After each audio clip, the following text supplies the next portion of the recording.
Mr. President, is there anything China, Canada, and Mexico can do tonight to forestall your implementation of tariffs tomorrow? No, nothing. Not right now, no. Not a negotiating tool? No, it's not. No, it's a pure economic. We have big deficits with, as you know, with all three of them. And in one case, they're sending massive amounts of fentanyl, killing hundreds of thousands of people a year with the fentanyl. And in the other two cases, they're making it possible for this poison to get in, number one. And number two, we have big deficits. It's something we're doing, and we'll possibly very substantially increase it or not. We'll see how it is. But it's a lot of money coming to the United States. As you know, we have about a $200 billion deficit with Canada, getting close to $200 billion. They've treated us very unfairly. And I say, why should we be subsidizing Canada? It's wonderful. I have so many friends in Canada. It's a great place. Is there a concession But, you're looking for, sir? No, we're not looking for a concession. And we'll just see what happens.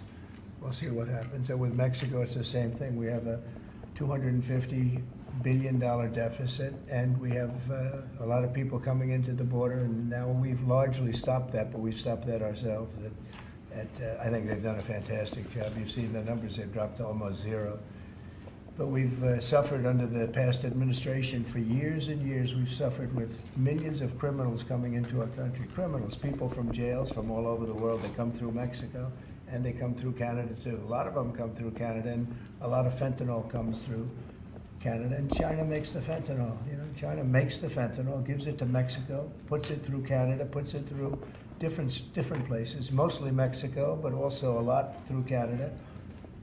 And so all three haven't treated us very well. There are significant. Can I ask you about your meeting with NVIDIA? What did you talk about, and do you think you need to ban more of the chips that they're selling to China? Well, he's a great gentleman, and I hadn't met him. He's the biggest in the world in terms of chips. And I can't say what's going to happen with it. We had a meeting. It was a good meeting. But eventually we're going to put tariffs on chips. We're going to put tariffs on oil and gas. That'll happen fairly soon. I think around the 18th of February. And we're going to put a lot of tariffs on steel. We already have tariffs on steel, and we've saved our steel industry, but that was relatively small compared to what it'll be. But we're going to be putting tariffs on steel and aluminum and ultimately copper. Copper will take a little bit longer, and that'll happen pretty quickly. It'll mean it'll be a great boost for our steel industry. It'll make our steel industry very strong. If I didn't put the tariffs on years ago on steel, which actually Biden left because there was so much money that they couldn't do anything about it, I think we would have lost. We wouldn't have one steel mill in this country if I didn't do that. We saved the steel industry. So it was an honor to do it, and I think the people that love me most in the whole world are people that make steel. But we're going to be putting sometime this month, next month, we're going to be putting tariffs on steel and aluminum. And we'll give you an announcement as to what the exact date is. But it'll be a tremendous amount of money for our country, a tremendous amount. These are big numbers. And in addition to that, and you see the power of the tariff. I mean, the tariff is good. And nobody can compete with us because we have by far the biggest piggy bank. And so that'll take place very quickly. But also we'll be doing pharmaceuticals. And to bring our industry back, we want to bring pharmaceuticals back to the country. And the way you bring it back to the country is by putting up a wall, and the wall is a tariff wall. We were the richest country in the world. We were at our richest from 1870 to 1913. That's when we were a tariff country. And then they went to an income tax concept, and how did that work out? It's fine. I mean, it's okay, but would have been very much better. So we'll be doing pharmaceuticals, importantly, and drugs, medicines, etc., all forms of medicine and pharmaceuticals. And we'll be doing, very importantly, steel, and we'll also be doing chips and things associated with chips. And sir, what do you plan on talking with the Japanese Prime Minister about next Friday when you all meet? Well, he's coming in, next week. I don't know, he is for a meeting, and I have great respect for Japan. I like Japan. Prime Minister Abe was a very close friend of mine. What happened to him was so sad, one of the saddest days. But they're coming in to speak to me, and I look forward to it. Mr. President, on the crash, do you have any concerns that your commentary about things you have described as common sense or your observations could in any way interfere with the thorough investigation of the crash? No, I think they'll do an investigation. It'll probably come out the way I said it. I like to put it up front. I'm so tired of listening to things happen to our country and then people say we'll do an investigation and 3 years later they come out with a report that nobody looks at. Especially, not in all cases can you do that, but in this case, you know, you had a helicopter that was, the Black Hawk was too high. It was above the 200 limit by double. Shouldn't have been there. And there were some other mistakes made too, and I pointed them out also, and I was right on all of it, but they'll still do an investigation just to check it out, but I think As that's what Commander-in-Chief, are you at all concerned about opining about the Army and the conduct of that aircraft when you are Commander-in-Chief and these are the people who report to No. and there is an investigation ongoing? This was all caused by bad rules, regulations, and other things by Biden, the What Biden tells you that, administration. sir? And when you look at the way they ran things, in fact, if you look, we hired, one of the first things I told them to do, I said, get talented people in those beautiful towers overlooking runways. You better get them in there fast because we don't have people there that are qualified. And you knew that because planes were landing very, very late. They were circling all over the place. We had people that didn't know what the hell they were doing. And so there are if you planes look- in the air excuse me. everywhere, and there are other air Excuse me. traffic, Excuse pardon me, sir. They, we have to have the best people, the smartest people, the sharpest people as control tower experts. And that's what they have to be. They have to be experts and they have to be very smart. And we didn't have our best. And if you read the quote that I read yesterday at the news conference, it talked about people that were psychologically injured were okay and people that had lots of problems were okay. I'd read it again if you'd like me to, but I don't think I have to Does that waste your give you time. concern, though, sir, with planes in the air all around the country, people relying on that as safety? Are you suggesting there's an ongoing risk? No, I think there's very little risk, but I think that we have to make sure that this never happens again. Very, very little risk.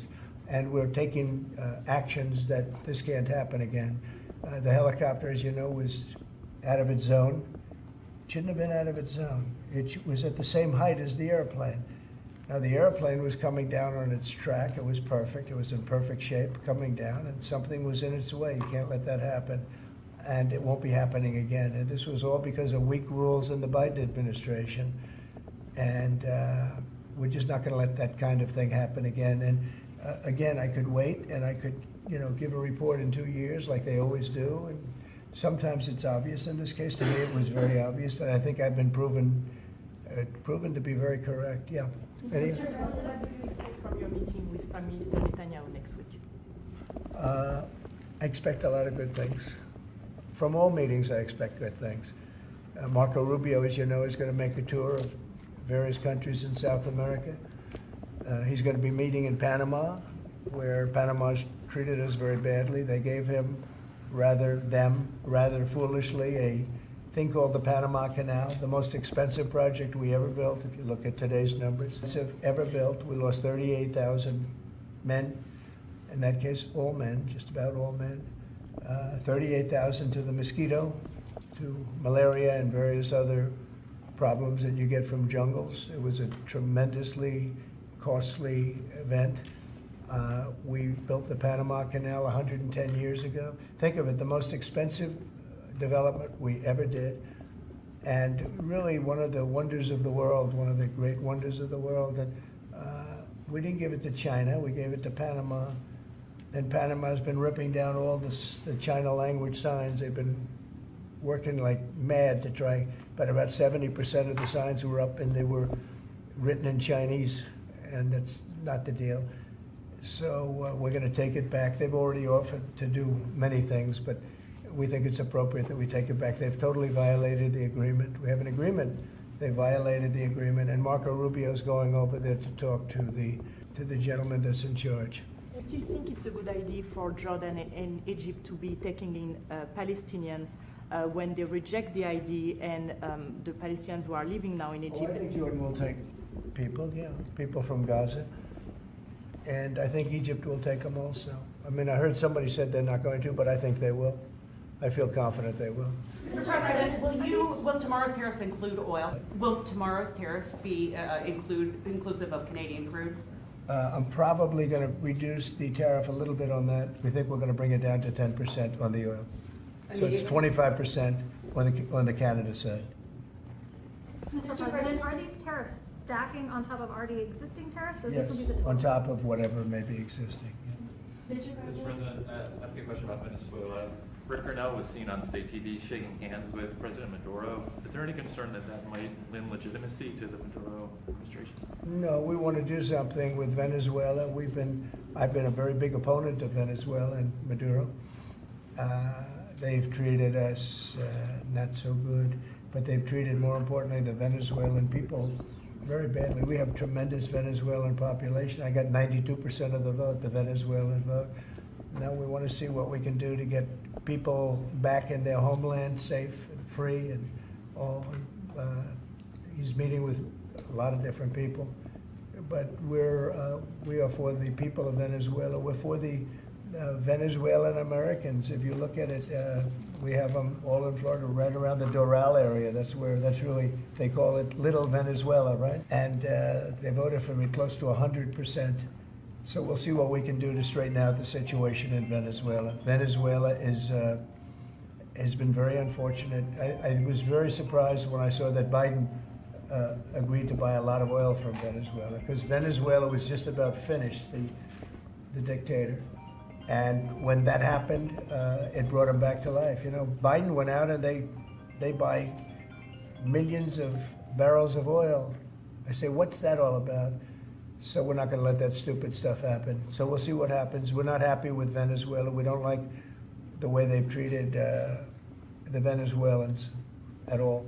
Mr. President, there have been some warnings or messages that government websites will be shut down this evening to scrub them of DEI content. Can you confirm if that's What's accurate? been shut down? Government websites, will be shut down this evening to scrub them of DEI content.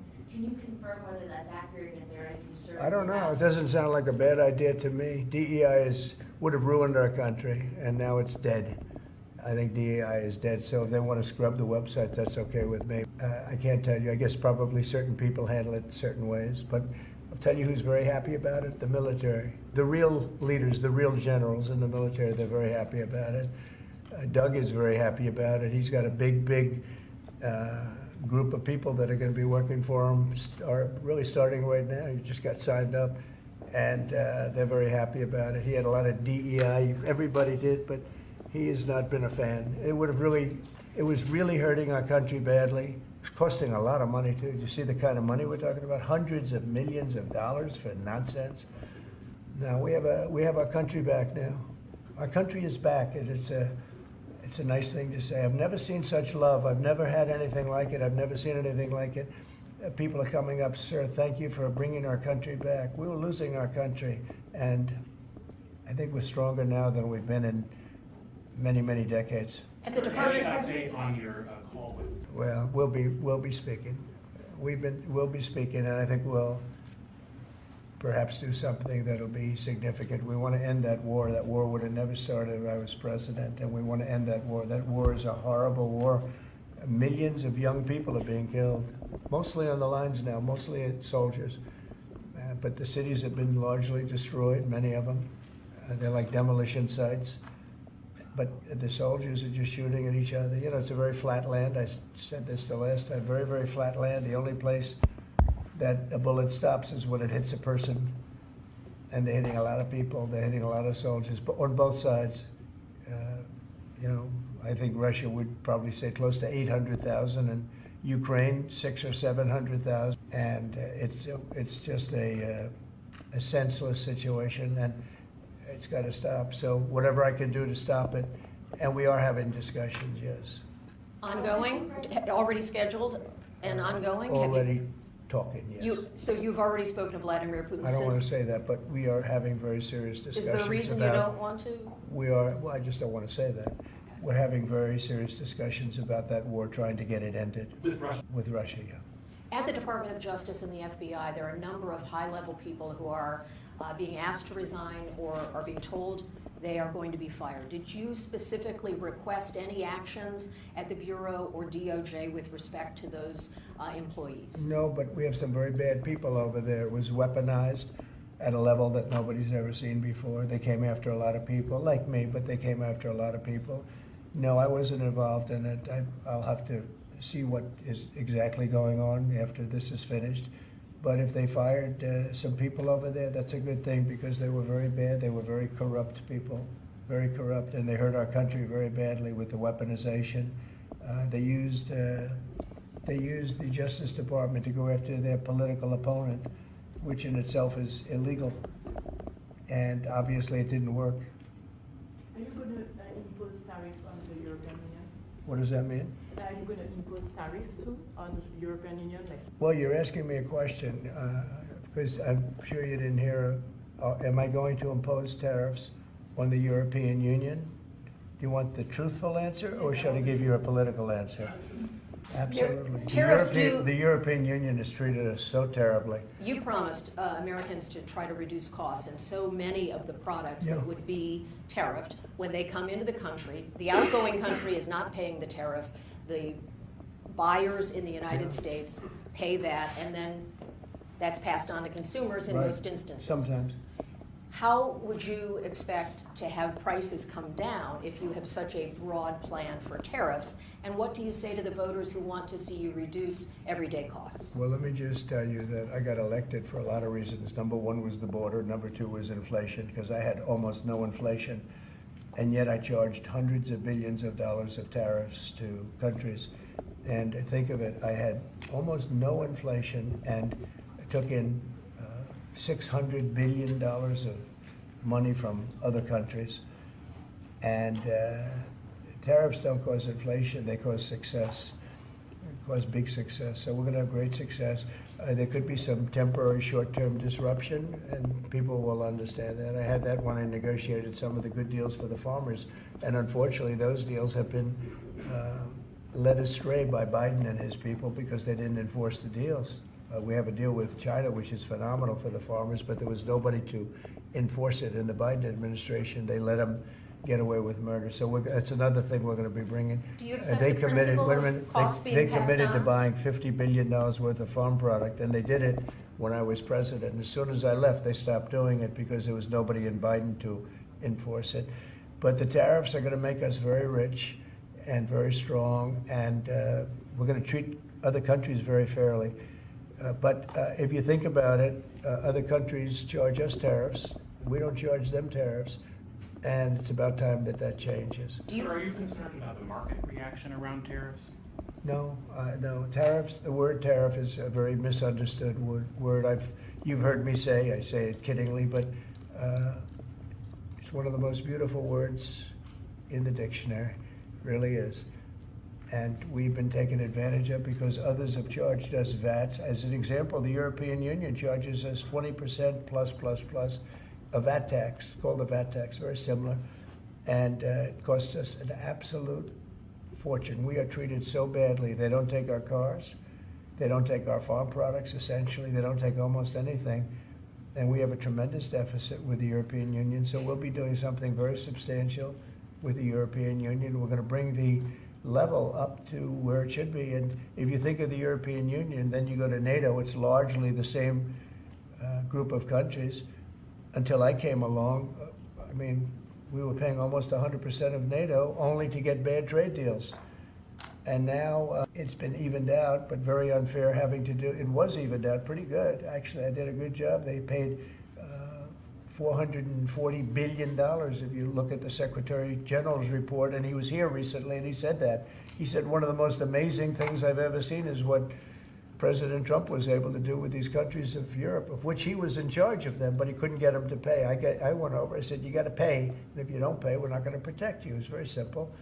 But very unfair is with Ukraine because we're in for $300 billion plus, and they're in probably for $100 billion. There's a $200 billion difference, and they need it more than we do. You know, we have an ocean in between. They don't. And so they're going to have to step it up a little bit.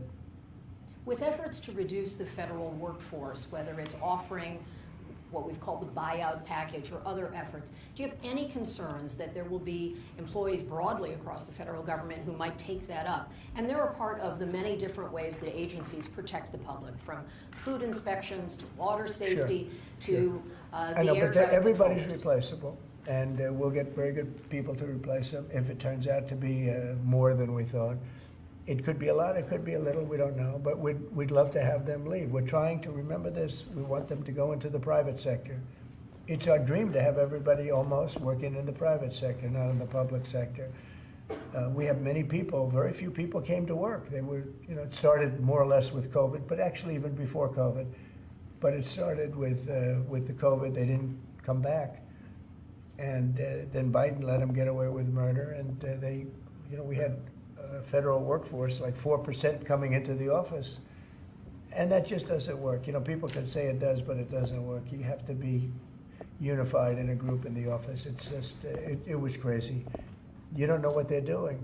And then at some point, we may ask them to certify that they didn't have two jobs, meaning were they really getting a check from us, the government, and then were they also working a second job and a third job and, on government time? And many of them will say that they did, which is not legal, but it's a problem. It's a problem.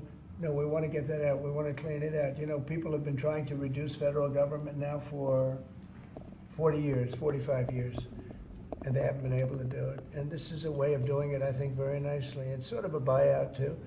I think we're treating people very good, but people don't come to the office. They won't have a job starting on that very special date, so we'll see how that works out. I mean, nobody knows how that's going to turn out. Everybody might show up to the office, and maybe a large number won't show up. But if they don't show up, we've accomplished a very serious goal. We're trying to reduce government. Does Mr. Musk or any of those associated with your DOGE effort, do they have any direct access through the government systems to how money is dispersed? No, nothing. No, this has nothing to do also with the federal cutting, with this federal cutting. This is very separate. This is if you don't show up, you don't get paid.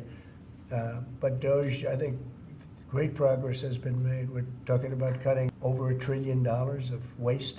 We're talking about waste. We're not talking about we're going to love and cherish Social Security, Medicare, Medicaid. We're not going to do anything with that other than if we can find some abuse or waste, we'll do something, but the people won't be affected. It'll only be more effective and better. And our country, as our country gets richer, the people on Social Security, Medicare, Medicaid, those people are going to be more secure. If Biden had gotten elected, Social Security was going to fail because the country was failing. It was going to fail. The country was going to fail. And therefore, the Social Security, Medicare, Medicaid, and all of the other things that you may get would not be able to be paid. Our country's getting very strong, and you see it. I think more progress has been made in the last 2 or 3 weeks than has been made in the last 4 years. I think not only has more progress been made in the last 4 years, it's, I'll call it deprogress.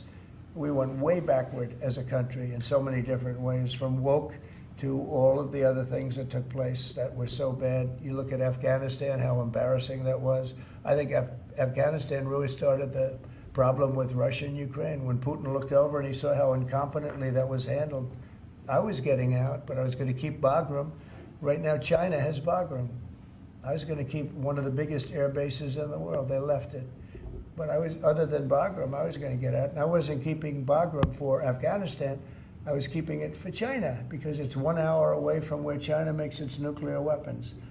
And we were keeping it. So we have a lot of great things happening in our country, and we appreciate that you're here. And I'm really thrilled about Doug, and I'm really thrilled about his friend, Chris Wright, who's a legend in the oil business, right? They keep telling me, Catherine, he's like a legend, and he's a legend too in a lot of businesses. And we have an amazing group of people working with us. There's a man behind me who became a tremendous success. He was not a wealthy man. He didn't start off a wealthy man, and he ended up a wealthy man. And that's a great talent, and he's willing to sacrifice so much and to put it to work for our country. Watch the job he does on the interior, but in particular on really making our country very, very wealthy by utilizing it properly. And at the same time, environmentally, he does it he's very much an environmentalist. He's going to do it very carefully and very painstakingly good, but you just watch what happens. And working with the Department of Energy, where his compatriot, his friend, and also considered the most talented man in the oil business, is the head of the Department of Energy, and they work together. It's almost like a partnership. It really is a partnership. And watch what that does for our country. It'll be a fantastic thing to see. Thank you very much, everybody.